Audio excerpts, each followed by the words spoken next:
Hello, my name is Adrian Santos, and today we are going to talk about children and advertising. An overview of what we're going to talk about today. The effects advertisements have on children.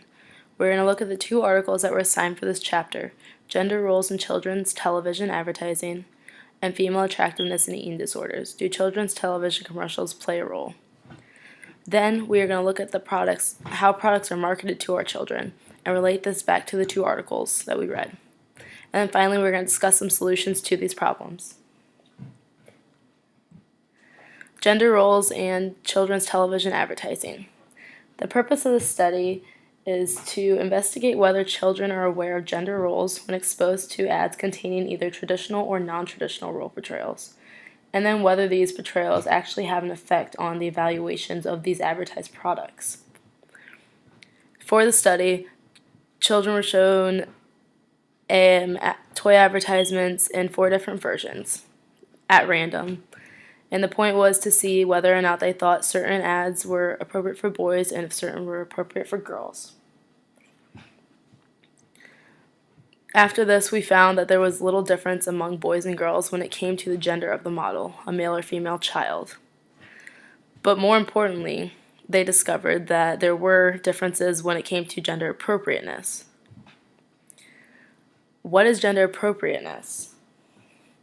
Gender appropriateness is when kids imitate the play behavior appropriate to their gender, but not to the gender of the model. Boys and girls, they have favored their same gender behavior. Boys act like boys, and girls should act like girls. The study also showed the effects of gender voiceovers. When looking at the gender of the adult voice, male or female, they found that this had little effect on the product and the ad valuation. Female attractiveness and eating disorders. Do children's television commercials play a role? We have found that eating disorders and gender socialization are directly connected.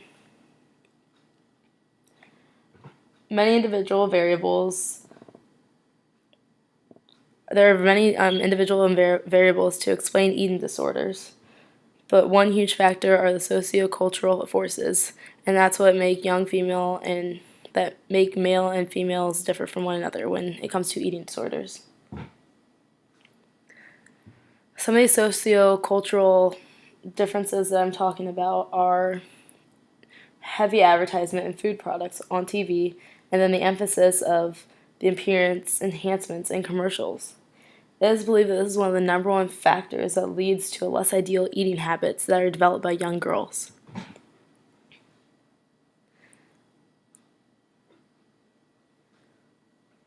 Now, if we look at this, these are Brat dolls. They're like a new form of a Barbie, and this is an advertisement for young girls. I remember when I was younger, I played with them when I was probably 2nd to 5th grade. And if you look at these dolls, they're fully developed, full makeup, long hair, long legs, skinny. They all have high heels on, mini skirts, crop tops. Little girls look at these dolls and think, this is pretty, this is what I should look like. But the thing is, it's impossible for them to look like this because they're in 2nd grade. In my case, I was in 2nd grade looking at these girls and I'm like, wow, they are so pretty. So we put this image in little girls' heads at such a young age, and they put themselves to that standard that they're supposed to look like these dolls because everyone wants to have these dolls. They must be cool. I want to be cool. I want to look like them. And that's where the problem begins. And that's why girls develop such body issues at such a young age. Alright, how are products marketed to children? Well, advertisements have these eye-catching displays, vibrant colors, and catchy music that draw people in. It's actually shown that products being advertised to children today on TV, 9 out of 10 are sugary foods. They're fast food, they're salty, bad for you.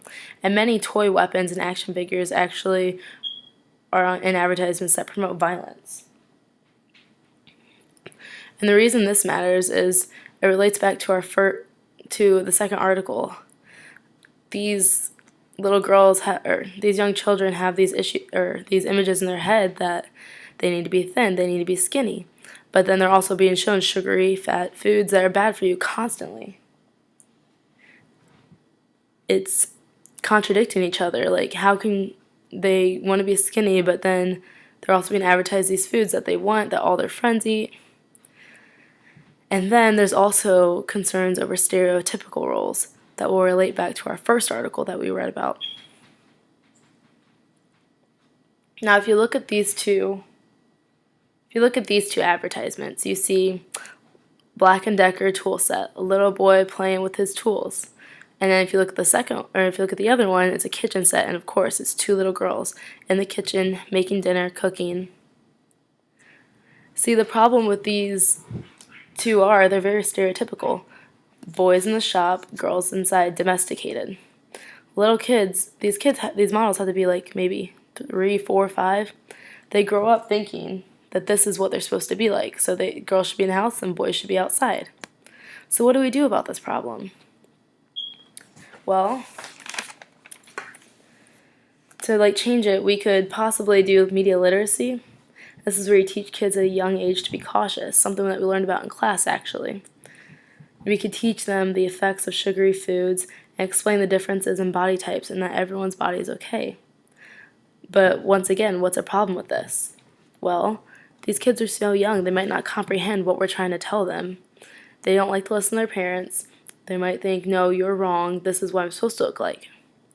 Another example of what we could do, something that we also learned about in class, advert abstinence. We could try to omit advertisements at a young age, but the problem with this is advertisements are everywhere. So hard to get out of the way. In the long run, it could actually hurt kids more than it helps. Can you think of any possible solutions for this? Get back to me. Thank you.